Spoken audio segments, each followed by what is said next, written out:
Alright guys, hello and welcome back. It's time for the final match of the European Summer Challenger Cup. It is Septem 7 facing off for the third time today against Myrmidons. It is currently 1-1, and it's down to this one final match for some extra cash and that all-important first seed position going to the summer relegation/qualifiers.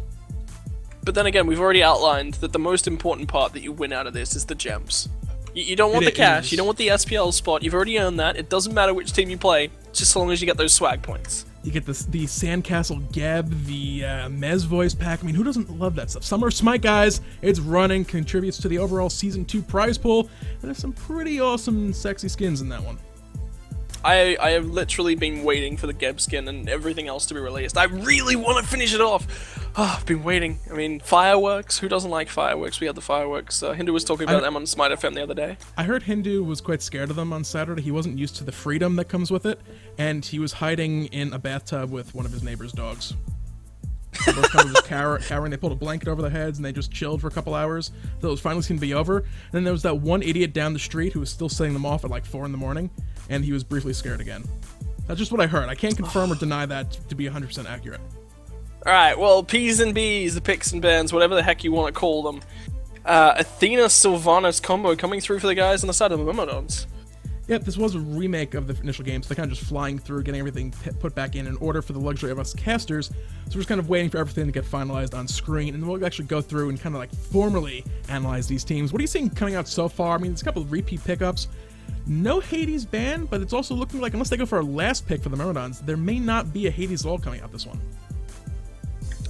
Myrmidons go for it on third pick. It's already been picked up. Sometimes I also can't read. You're having a good day today, aren't you, Zodin? It's going better than it usually is, to be fair. We avoided all the math. We did. And we got oh my god! Okay, hang on. Ducky picked up bakasura. We're just past the counterbans now. Getting ahead of the picks and ban screen. Technically, they're all through. I'm playing catch up. But yeah, bakasura was picked up. He's now on screen. You can talk about him. Okay. Yeah, and comboed with an Anhur, so this is pressure, and then they throw a Scylla in the mid lane. I really don't like the composition they're going through. I'd really prefer to see something like a Poseidon, because their combo just becomes so big, and they've got so many pieces to it, that if they miss one of them, they can still make it work, right? The problem with this is that it's into Janus, who's going to be able to rotate his team around and get them out of potentially unsafe situations. Neith, and an Ares who, if he gets his combo off, you're in a lot more trouble than your combo going down. The interesting thing is kind of that last pick of Awilix, on the side of the Myrmidons. There's not really a whole lot of pull people out of midair potential coming out, but where it is going to come into play is the people with leaps and Scylla. The Sentinel, the little teleport, leap to it, burrow underground, and pop up where it happens to be thing, people don't often realize that is in fact categorized as a leap, and Awilix can use the gravity surge to pull her back. What? Anhur has a leap as well. He does, so does bakasura. And bakasura. So there's actually a lot here for them to really combo off, and Awilix, this is the perfect comp to run her in. The 3 people that you want to be grabbing, the only better comp would be running Hunbats in the jungle. You'd be able to grab 4 people. You just got to pick which one. Yep.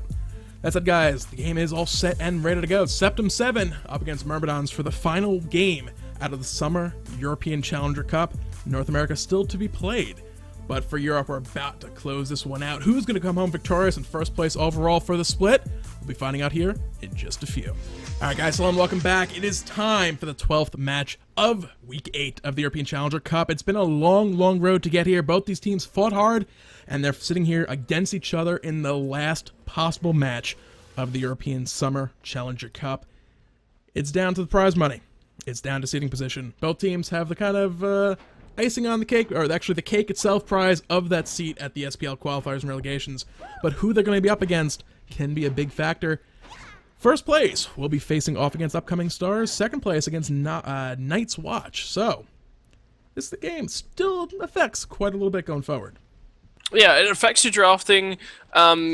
If you're Myrmidons and you want to run the Hades, is that good against? Which team is that good against? Do you want to, sometimes there's some gamemanship. You've got to think as well. SPL is worth more than $1,000. Getting into that SPL is a guaranteed major prize pool again at the end of the next SPL. You know, it's more than just this. So losing this game, it's okay. But at least showing that you've got a lot on the table. Myrmidons are clearly, you know, they're like, we want to go for this one. They've played 8 games. They've played the maximum possible allowance, first against 6 Sigma, and now against the Septem 7. Guess numbers really aren't their thing. There's also math, so I'm going to stay away from the number portion of that one, as both these teams, however, will start to get underway with their buffs once again. Not quite no back harpy pickups. The left-hand side for Septem 7, they did pick up the back harpies. Going to lane, Darzer's going to miss a couple minions to just the enemy minion wave. However, he will have that little bit of extra from back harpies to kind of make up for it. Yeah, well, back harpies. I mean, when you've got an Anhur and a Sylvanus, you do clear exceptionally well. Darz obviously, you know, shoving it at the tail. Look at this from Tynes. He's taken right-hand harpy camp solo. That's a lot of experience in his pocket. Shark Smith Damn coming it. over to help secure this is God damn it, going Shock to share Smash. the experience on that one. That said, something I want to kind of look at a little bit more is that bakasura pickup by Ducky in the solo lane. One of his big power factors is his level 5 all-in. Normally you'd see him pick up Hand of the Gods, use it once early on to clear buff camp, maybe try and squeeze in one, but when level 4 hits and that next minion wave arrives, what you're looking to do is actually use Hand of the Gods to execute the enemy archer wave, and then immediately hit 5, ult, and kill your opponent. Up against a Hades, he does have Death from a Blow to escape reasonably safely. The other problem's going to be he's not going to have that Hand of the Gods to execute 3 minions simultaneously. He can do 1 at the moment.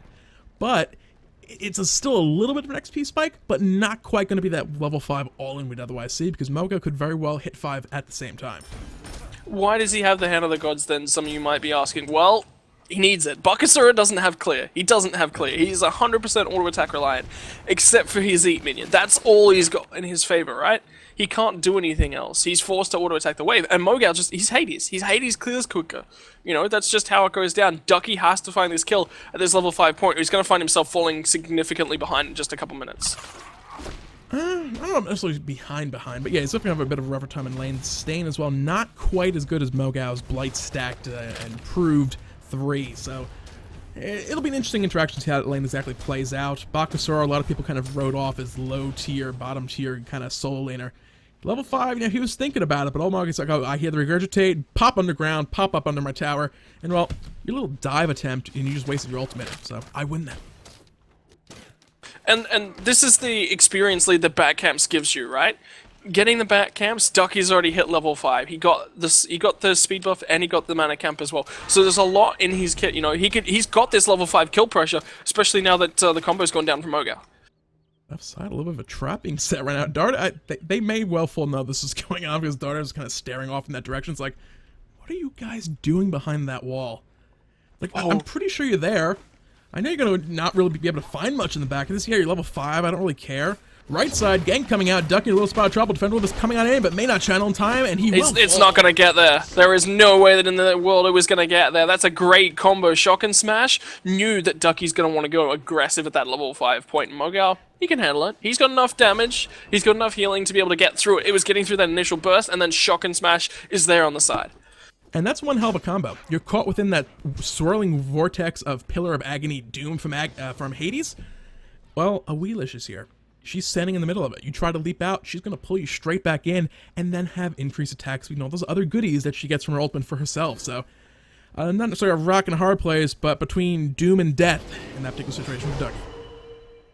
Yeah, not much that Ducky really could have done there. And that was a really nice bait, really nice setup. That's just planning. As soon as Moga hit 5, they were like, okay, we can do this. We needed to wait for Moga to hit 5. He's now hit 5. Let's do it. Let's go in. All right. It's just planning. It's just when your rotations are going to be most effective, and they plan for that into a bakasura. That's. I mean, I know I'm overemphasizing it, but it can't be overstated because it's just great team play. Yeah, Ducky trying to do what he can for a little bit of poke back and forth against his Hades, but there's really not much point in it. It's not really sticking. Big Man Tang's Wrath of Terror, left side Harpies, pulled back on in, and damage being rained down. Archive will find that kill.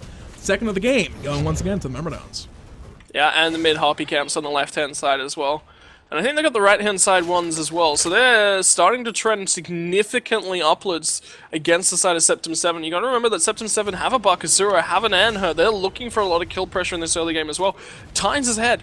And, you know, Scylla's going to be able to deal with that. But it's the rest of the team that needs to be able to deal with that. Sylvanus, yeah, he's going to be incredibly immobile and push on towards. And that's where a Janus Ares combo really makes its benefits. Yeah, left-hand lane, Transcendence has been picked up by both hunters. Archile kind of keeping even on the stacks department. He did go back slightly later, but that kill with that World Weaver did give him 5 stacks from more or less back in base. So things over there fairly even for the time being. A very, very tiny gold advantage, just 100 gold up for Archile. And a big part of that is that kill he did get. Prior to that, he was behind by a little bit. So able to catch back up just with a global ultimate. Able to catch back up significantly. He's starting to put some real pressure down. As well, he is Neith. He will shove waves incredibly quickly, and they're level on stacks as well. That's the important part going ahead, is that every stack you get, it's bonus mana. The blink in for Pikachu gets the taunt. They're going to get the impale. You're right, and now the disperse. There's Fear coming out to secure the kill. Lofez will pick that one up. Finally put a kill on the board for Septem. In the jungle, looking for Tynes. He's Janus. He has portals. He went through another wall. It's still as silly as it ever was. He survived. They got the Defender of Olympus forward, though, so that's a small little victory coming out from then, even though Tynes seemed to have been caught out for a moment. Yeah, might have been caught out for a moment, but remember, he's got the second longest gap close / escape in the game. Who's the longest? What? I'm definitely not Athena. Definitely not. Why would it be Athena? No way. No way it could be Athena. No. Okay. This period of time is kind of like where Gold Fury is kind of a point of contention, but it depends upon whether you have the Hog or not. Hog obviously online for Sylvanus, but it's only a Hog 1. Yeah. It's only going to do 480 damage. So a huge deal, but you're okay with that. Dardes, though. Yeah, World Weaver flying across the map right now. Darzer will take that one through space and time, coming across as well. Not having that luck that Darzer did a little bit earlier on in Games 1, when he got 2 from a good portion of the way across the map. So big. And then he got another one in Game 2. It was just he's on point. He did get 2 of them, yeah. There's a taunt in mid lane, sick him as well. They might actually go in all on towards this. I'm a Monster's been popped, and Tynes is going to get missed up by Darza. Now no escape comes on through, but it won't be able to grab Tarza back in. Dardes is doing so much work on towards Big Man Tings. They get the grab on towards Shock and Smash with the Sikkim. That was crucial. Yeah. That was crucial to Sylvanus living. That just saved the life of Big Man Tings. Had that not come out just when it did, 1 or 2 hits later plus a Feather Step would have been a very, very dead Sylvanus. So Big Man Tings probably happy about that. Paul's coming out, and Ducky a little bit of a connection issue. Septem 7 has been plagued by them all weekend long. They were able to come back, though, in the semifinals and sweep it. Not quite a sweep. Someone will yell at me if I use sweep in conjunction with the 3-1 victory in the best of 5 series, so not quite a sweep. Almost so. Finals as well. You know, some server issues over the weekend, some server techs as well, so not necessarily the player's fault, but Septem 7, maybe a tactical pause as well. It's like, okay, good save there, guys. How do we turn this into a further game victory? He is reconnected, so you can expect this pause to end here very, very shortly.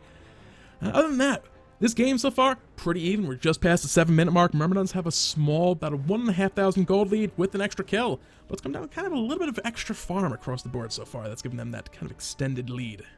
Not extended, little lead. Yeah, well, you got to remember that Ducky's been shoved under tower. He's received next to no gold from most of the minion waves that he's killed. Look at Mogau's minion kills compared to his, 74 to 47. That's a huge difference in this early portion of the game. Mid lane as well is actually a significant a lead, 70 now to 42. That's huge coming through on towards Tynes. Everyone's used to left lane, link with Tornado Archile. Desert Fury just cleared out the minion wave. They weren't actually able to apply that damage to Neith. Now Loco's coming around the backside. It's going to be Dardes having a bit of a better game this time than in Game 1. Game 2 did fairly well as well. So they've turned around that luck from that first matchup. Will it continue? For now, he's not falling behind, so it's definitely a possibility. Ducky used his beads on the right-hand side as well. He's looking to go ham on towards Mogau. Mogau's just going to drop that Pillar of Agony very close to the tower. This is close! Ducky with the in-hands! The AoE in-hands. That Blight stack, if it had been procced, would have killed and healed Mogau. Yep, that would have gone the other way. That was a very, very close call for Ducky.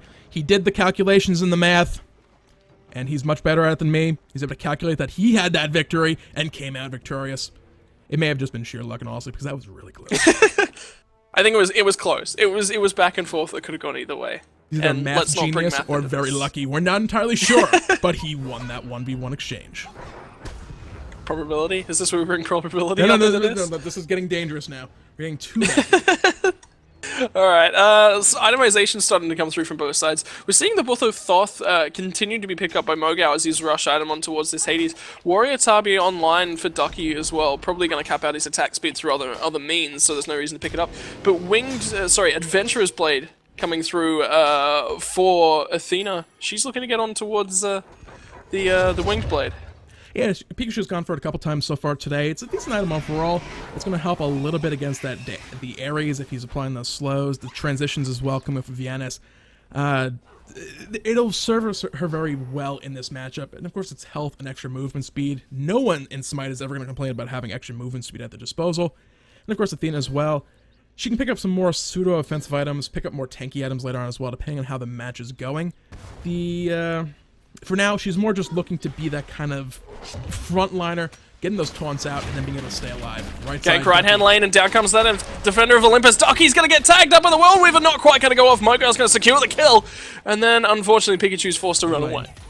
Kynes gets picked up on the back of a little trip through a portal. Pull on the tower. Dardes gets picked up on the answer back by Big Man Ting, so 1-for-1 over there. Left side fight going on as well. The boxing match back and forth. Arkel able to leap back out backwards with the backflip and survive. But Mogao, because why not have something going in the solo lane as well, pushes forward on the back of that gank and takes the tier 1 tower as well. Yeah, Mogao's pressure on Hades continues to not ever subside. He's doing incredibly well this game. Pikachu's going to clear that wave out, get himself some experience, but Ducky not sitting in the best of scenarios at the moment, 1 and 2. He's actually over a K gold behind at this point, on his lane alone. So that is a huge lead for Myrmidons, and the stats are going to be starting to come through from Mogao that's going to make him significantly beefy. And he just picked up a Shield of the Underworld. Mogao. It's the right item. It's the right call. It absolutely is the right item. I'm just feeling Ducky's pain from a couple days ago. I almost tried to say how many days ago it was. From Saturday, when this game was being played. And just the Hades with Shield of the Underworld, with the ultimate, with the I want to kill him but I can't because he'll kill me in the process of it. It's not a fun item to play against on Hades. Harry's. We're combining gods apparently now. Yeah, and it's a bakasura as well, so sustained damage. You just wait for bakasura to regurgitate. What's bakasura going to do after that? Nothing. Yeah. He's only got that one big combo. So Shield of the Underworld just totally denies that in a single 600 gold item. It's the perfect pickup. And look how Ducky's itemizing as well. He can't just go for the typical items you'd expect of Bakasura. You really don't see defensive items on Bakasura. You might see Magi's Blessing as a third item pickup, but he's going for Talisman second. It could be a Blink Torn in the mid lane. Ooh, indeed. There's no escape. They're looking for Tines. I'm a Monster's already down, and now comes the no escape as well. Pikachu's going to be cleared up by Dardes. They got that Girdle of Support online, and look what it's doing for them. Shock and Smash is going to die that tower and gets Big Man Tings, but now look at where Lopez is. He's dropped the Desert Fury. Can he coin the kill? No, is the answer. And Mogo, right wow. Side. Look at his health bar as well. That wasn't even a close back and forth exchange. That comes down to using that Shield of the Underworld, using that Pillar of Agony, and Bakasura just sitting there going, well, this sucks. This sucks. Myrmidons on the Gold Fury. Lopez has spotted this one out. Can he go for the steal right now? Dart is impaled back onto the wall. Septem will steal away that Gold Fury because of Lopez. Now looking for kills. Dart is very, very low. One in hand. Could find it. Taunt into that one. Will find the kill. Someone else just died as well. Who got that one? Tines. That went down to Daza, so he picked that one up. Shock and Smash not able to secure that one, and a great steal from Septem 7. That's what they needed to get themselves back in the game. That actually levels gold up a significant amount compared to where things were, and the XP, it's back down underneath 3k as well. A good part of a minion wave worth of experience and gold denied by that tower. Tier 1, down right lane. Tier 2 about to fall as well. Mogao is going to be looking to sit in that lane and take that tier 2 tower and then start roaming around, just the way that lane matchup is going. He doesn't want to leave for too long and allow Ducky opportunity to actually just farm up safely, so he's going to be hanging around there. Emerald Talisman was bought by Ducky. It's going to be a decent bit of extra mana and health sustain in lane, as well as, more importantly, that magic protection. But it's still not going to be an easy matchup against that Mogau's Hades in that lane. Ducky's freezing this right-hand lane as well. He knows he needs to get gold going, so he's freezing. But what this allows, right? This allows Mogao to put pressure around the map. If Ducky's going to continue to freeze as well, the wave will eventually build up to a really, really strong point. But you see, he spots Mogao, and he's just worried. Yeah. He's immediately got to clear this wave, but Mogao can just clear it out. The freeze means nothing. Tower is only a very, very slight deterrent right now against Ducky. Mogao's going to push forward, clear the wave, and then immediately back off and just head back out. Mid lane taunt. Taunt into it. Am I the monster? Yeah, Daza's incredibly low at this point. They're going to look for the crush combo from Daza as well. He's got the Sentinel forward. He's looking for it. Oh, they'll blink from Dada. Is great play from him, and Daza takes a portal into Doom. Shock and Smash will secure that kill. They might look for another one here. Lopez kind of nearby. Shock and Smash could look to go after that one. Mid lane, Tynes gets picked up, or picks up a kill rather onto Pikachu. The pull into the tower, finds Mogao, and, well, he's Hades and doesn't really care. Yeah, and now he's got no ultimate, but at least Ducky's got his. But then again, Shield the Underworld is still online. There's not a lot they can do. Big Ben Tins is going to be the focus of Shock and Smash. Locks him in place. Gets the knock up, but down comes the Regurgitate, and this is where it's strong from Daza. Sorry, Ducky. I'm trying to think. The way the picks and bans kind of went, we didn't really... Smacking the microphone, apologize, guys. The bakasura was picked up as a final phase pick. This wasn't like they picked it up early for some reason. I mean... The bands on the screen. Back north Lopez in a bit of a bad spot right now. Will get picked up by Arcyle. I mean, Bologna Hades was already picked up as well. Yeah, I mean, Chalk last game didn't work out too well. Chalk, you have to play a very specific way. You have to make use of that early game bully pressure, which you can't really do against Hades. You have to really be roaming around the map. 3-man no escape mid lane. Myrmidons not letting up the pressure. Yeah, but they've got enough CC immunity that they'll get the heck out of their Dades, though. He's in a little bit of trouble this time. They can chase if they want. Pikachu tries to get a taunt, but Arcyle just backflips away out of that one.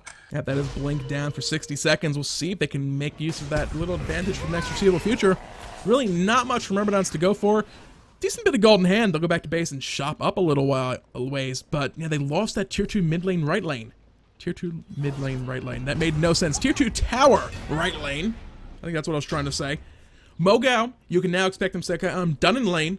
I'm going to stick with my team. We're going to look to constantly apply pressure and aggression. If they leave right lane alone, if Ducky groups up, I'll make a quick rotation over to that lane, push it forward, and put some pressure and threat onto that Phoenix. I can also say, you know what? I'm just going to go left lane. Do exactly what I did in the right lane over there. Anhur Lopez is a good bit behind me. I'll be able to control that lane as well. I'll make them force and rotate to deal with me. And, oh, he picked up beads. No teleport option for him right now, but... No. He can basically go where he wants and out pressure anybody. And that's he's gone for the same route that he did, I think it was last game, where he's gone into the Warlock Sash as well. No, it was the first game that he went this way. Book of Thoth Warlock Sash. His late game magical power is just going to be insane, and the damage that he can stick out is going to be insane as well. Remember how we were talking last game about that Girdle of Support, plus 20% on top of that, and... if he grabs an ethereal stuff, that's percentage of his health bar. He's a guardian, so that works exceptionally well. Rhoda Tahuti. There are so many combos that work exceptionally well on a Hades' itemization if you want to go pure aggression. It will be interesting to see how this one pans out. This is what Mogao wants to be building up. We saw game 1, he was very, very far behind. He was forced to go to Booth just for the extra mobility. Game 2, he was able to go for his ideal build route. He picked up that Book of Thoth, got that power spike, and then the extra stacks are a little bit more on top. So, Warlock Sash, that's more health, more damage, a little bit extra mana too, which hasn't really been an issue. He does have that Book of Thoth already built up. Elsewhere, looking at what people are building, Awilix building a Transcendence herself, looking to get that big spike of power. Jotun's Wrath already completed for the penetration and extra cooldowns. Stone of Gaia completed on Ducky, which is nice, but generally you don't want to be seeing that built up on an assassin who you're looking to do all sorts of crazy damage that he's otherwise not really going to be having because of that item pickup. Yeah, Stone of Gaia, ugh, yuck. It's not something you ever want to see on a bakasura. That's the position he's in from Ducky. He has to make this worthwhile somehow. What is it? He's got no damage, so he can't go dive in the backline. Does he have to step back and peel for Mogao? What peel has he got? He's got a cripple, that's it. So he's in a really, really weird itemization where he needs his team to get ahead through a fight, but his team are behind him. Mogao's got better rotational pressure and can do that better with the Pillar of Agony as well. Yeah, it's... Full mid lane Shock and Smash going to be forced to beads out. Actually, still going forward. Will Feather step over a minion, but took about 2/3 his health bar worth of damage. Ducky rather, is going to basically have to focus Tynes. That's what his build is basically going to let him to. You can say, oh, you know, just go for the squishy Hunter. Well, you have a magical protection item, really not a lot of health on it. Pull mid lane, Darzer are going to age us out of that. Yeah, and Mogao's here in an interesting position. He's thinking about engaging. Pikachu's going to be the focus out first. They got 3 chains to lots of cripple. He's totally dead out of here. Arcyle to pick up that one. Be interesting to see if they do continue to chase this down, because they can put a lot of pressure on towards this mid lane tower, and they've got none in the right-hand lane from the Septem 7. They have the power play. I'm a monster out by Darzer, looking for that crowd control immunity. Gonna go for the hit on damage and not find it. It's now a 5v4 siege on the tier 2 mid tower. Mogao has the Pillar of Agony, gonna look for a couple of them here. Can he find it? Not quite. Caught by the Sikkim. He did hold it, and it finally will come down, but Lopez leaps straight on out of it. Yeah, Desert Fury's done a lot as well, and it's going to utilize the tower shot to clean things up. Shock and Smash is low. Ducky is here on the backside, and he can do a lot of damage. They've got the Crush in hand now, so he's going to get his first bit of assist play on the board for Ducky. That's huge. Daz has got no mana and cannot continue to chase Dardes, but they kill off the power play and over-aggression from Myrmidons. Yep, they turn that one back around in the end. Pikachu, Defender of Olympusing a couple feet forward back to mid lane. They're picking out right now where Tynes is. If they can find him here, they might save their buff. They're going to force the reset on that one. Look for the kill. Taunt is going to be avoided by the portal. He was actually pulled back from the other side of the wall. It's a little odd interactions coming into play right there. Nevertheless, Tynes will survive. Looking for the Harpies right now. Pikachu looking for a repeat, but won't be able to get in range in time. He didn't want to overstay his welcome or overchase and get caught out instead. Yeah, and now race on towards Gold Fury from the side of Septem 7. They've got to get some reward from their power play now, and this seems to be the case. Tynes has got awareness, though. They've got to be careful for the burst out from him. Hog 3 is at least online. So they have a 900 damage burst on the side of Big Man Tings, and they're going to get through this significantly quickly. Tynes is still looking for that combo. Septem will pick that one up through space and time. Fired through the middle of that one, looking for that steal, but just a little too late to actually find it. So that will be second Gold Fury of the game going the way of Septem 7 on the back of the steal for the first one by Lopez. Taunt mid lane on the back of a blank. Tynes, I'm a monster coming out, will connect for damage. Can they secure the kill? Portal once again through the wall. Tynes says, not getting me this time. And Mogao has other ideas about this fight going down his way as well. Wrath of Terror still waited on at the moment. Pikachu is incredibly low. They finally get it, and they get the stun up against the wall. That's a dead Mogao. Pikachu's going to be the focus. There's a Fury. Did so much onto a Shock and Smash, and the cripple as well was huge. Coming through from Ducky's bakasura. They turn things around, and Septem 7, after losing a lot of fights and losing a lot of pressure, they're suddenly the ones with the power spike. Oh yeah, they're looking at the exact opposite situation that we saw just 2-3 minutes ago. Tier 2 tower. It's a 3 versus 5 power play, so Septem 7 in a bit of a better position. Pikachu, just be careful, doesn't really care. 3-man. Taunt comes on out. Sikkim thrown down. Crush thrown out for damage as well. Tynes falls in the back. Dardes finds a nice pull, but there's no damage.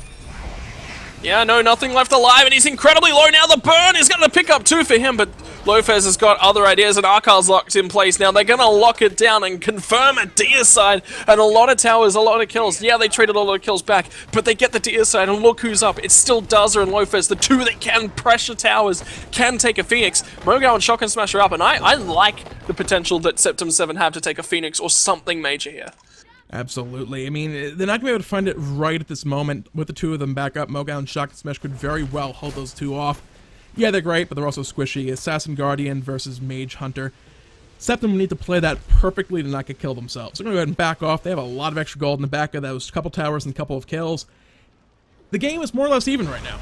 Look at the gold, look at the experience. It's down to double digits. XP 2 experience advantage for Septem 7 right now. God damn it. Digit difference. Wow, I've never actually seen that except for the start of the game. That's really well done. There is actually no difference at this point in time. It's not even displaying on the bar. Oh no, wait, there it is. There it is. It's displayed. It's way up to way. Interesting to note. Check out the build coming through from Anhur. He opted to go Rage before Executioner because where's the defenses? There are none. There is next to no defenses, and he's Anhur, so he's just going to penetrate straight through whatever he needs to. You know, he doesn't need an Executioner. What amplifies your power when you don't need penetration? More than penetration? Critical strike chance. Exactly. Going straight on for a Rage. And when you have the luxury of impaling something in the wall or next to a shifting sands pillar, which gives you extra damage, it's going to be that much more painful. Pikachu, going to get caught up by a first chain from Dardes and crippled for a moment, but otherwise just stroll on out back to his own side of the map. So looking at things, we touched on everything being even right now. Look at the items as well. No real standout I'm ahead right now. Some individual matchups and the way the item routes are actually going. You see crit online, you could just talking about for Anhur versus the execution online for Neith. She needs that cooldown reduction, not cooldown reduction, the penetration, not the cooldown reduction.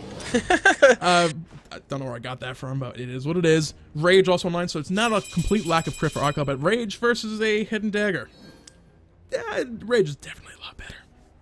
Yeah, Rage is a lot better, but you've got to also understand that Neith has that Executioner online, so her penetration is a lot stronger. She's still going to be benefiting from Critical Strike as well. She needs that, though. She's not Anhur, and there is a significant amount of penetrations across. Check out the build, though, coming through from Ducky. That huge spike he got turns it into a chin size.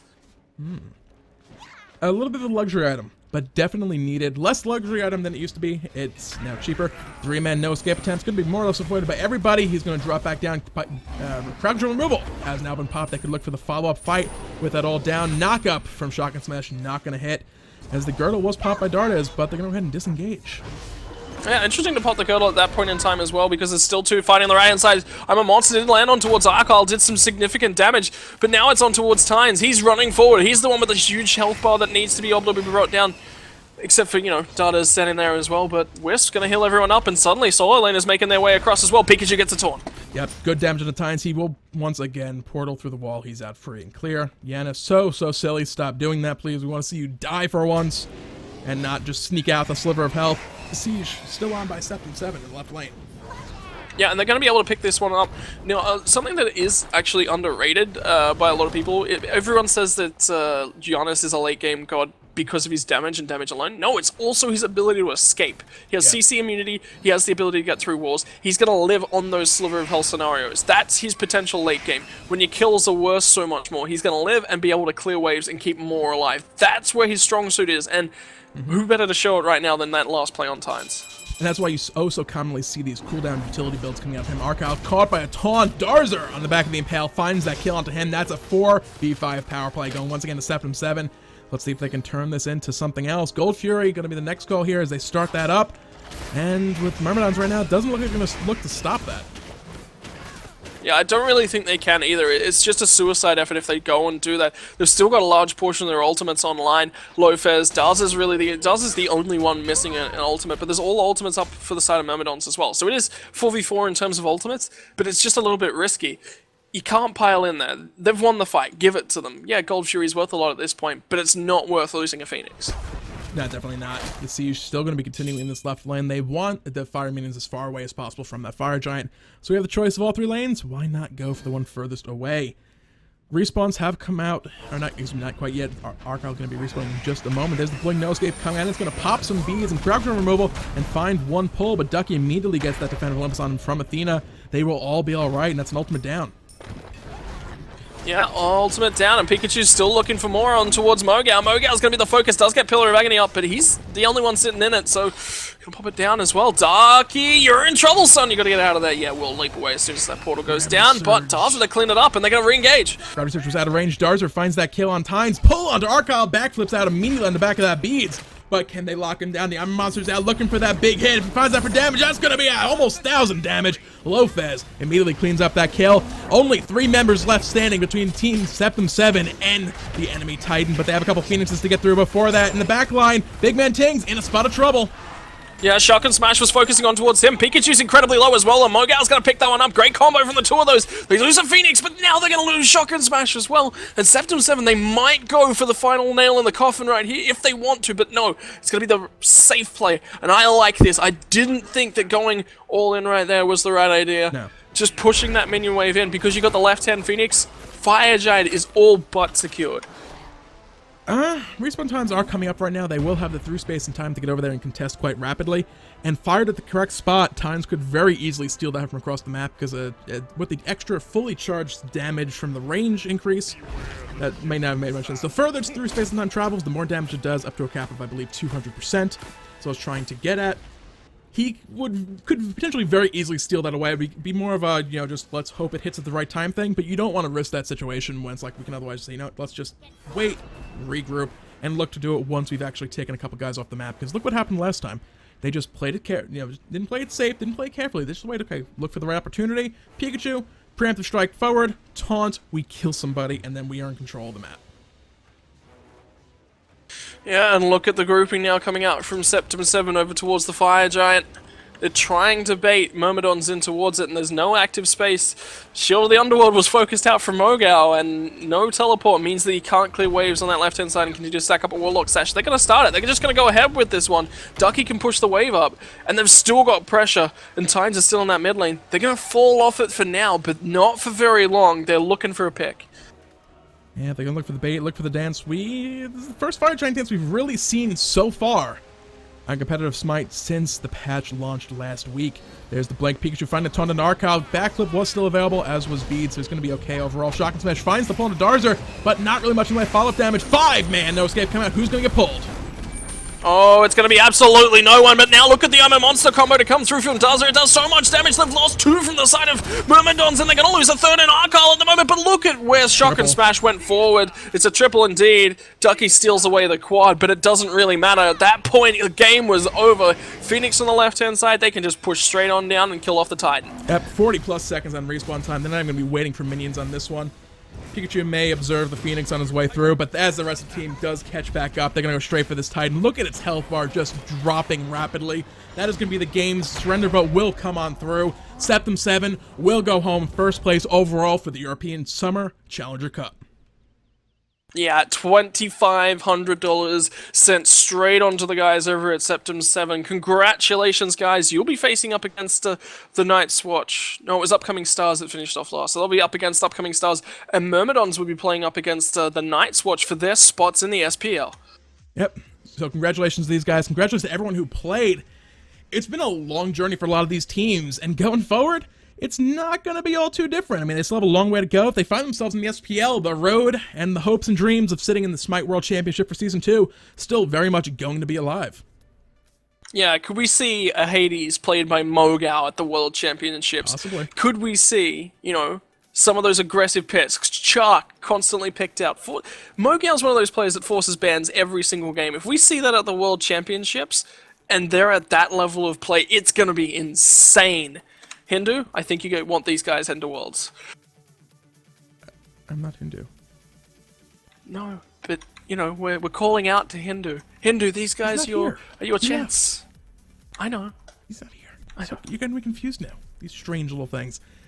That's it, guys, for EU Summer Challenger Cup. Like we just said, Septem 7 will take victory overall in this series with their 2-1 victory over the Myrmidons. So, what does that mean going forward? Well, at the beginning of August, there will be the summer relegations on the back of the SPL and Challenger Cup. For the Challenger Cup teams, it will be the SPL qualifiers, so it's all down to the individual teams' perspectives. You touched on it, it will be Septem 7 facing off against Upcoming Stars, Myrmidons up against the Night's Watch. I am not entirely sure if those are best of 5s or best of 3 series. I'm going to assume best of 5 because this is a very important match series overall. The winner of those teams, or of those matches, will find themselves sitting in the Fall Challenger Cup. And the Fall Challenger Cup, the process will kind of repeat itself to an extent, but that is the final split that will qualify for the Smite World Championships. Probably going to be in January, if they have kind of a repeat of last year. That's not actually finalized at this point in time, so we're only speculating on that. That's EU. I'm about to pull those up on screen as well, so you can see exactly what happened with that overall for the week. Other than that, NA, what is happening over there? Well, there was an attack on the servers on Sunday. We had to reschedule all of those matches. The rescheduled matches will be occurring on Saturday. There's some changes while the Hitbox Invitational will be occurring the same day. Because the finals overall more important, there's more SPL teams going. NA will not have any Challenger Cup teams with invites to that. EU, it will be Myrmidons and Septem 7 playing in the Hitbox Invitational for Europe. The big thing, though, going forward on Saturday is going to be that Summer Challenger Cup Finals for North America. 4 teams still remaining. High5, Resist Gaming, Yomi, and COD Crusaders, I believe. COD Crusaders versus High5 is going to be such a good series, too. It is. Yomi and Resist Gaming, I'm expecting more of the same. Then two of those teams from each of their respective semifinals will find themselves locked into a spot for their qualifiers for this Fall Challenger Cup. And those will be at finals, of course. They'll fight out for those, and we'll have all that stuff for you coming up on Saturday. I do believe it will be picking up at the normal NA start time, so 11 a.m. Eastern Time, 3 p.m. Central European Standard Time. Make sure you're coming out and check those games out. Some big important ones for those teams, and I'm expecting some big things out of them as well, because we've seen some crazy stuff. Beginning of NA, looking at how it was compared to EU, EU was just this big, massive, I don't even know what to call it without actually being inappropriate on stream. It was just this big, massive bloodbath we can go with in the first couple weeks. Teams getting knocked out constantly. NA, after going to it's like, it's like 1 or 2 decent teams. And it's like week 1, it's like, okay, there's like 5 or 6 decent teams. And like week 3, it's like, okay, there's actually quite a decent scene in North America as well. I may have been wrong with my initial impressions going to the summer split. So, anything else you want to touch on before we wrap things up for today? No, that's pretty much it, man. Jesus, it's just been so intense from out of America. You know, we've seen these teams. You mentioned it. They've improved so much. If you want some really, really good Smite action to watch this weekend, right here on Smite Game. Yep, absolutely, guys. That is going to wrap things up for today. That is going to wrap up the European Summer Challenger Cup as well. We'll be back end of August, beginning of September with the fall split. Some other stuff going on between then. You have the SPL LAN coming up at the final weekend of July, the 25th and 26th, I believe. Yes, that looks right. You have the North American Finals coming up on the 11th. You have the Hitbox Invitational coming up this weekend as well. So still a lot of Smite Comp competitive play going on. Just a little less so here for the Challenger Cup for a few weeks to around a month. That is going to wrap things up, though. I want to thank my co-caster, Ranconius Hindu Man, who was here earlier as well. And for hi-rez Studios, I want to thank you guys very much for watching, and hope you have a great night.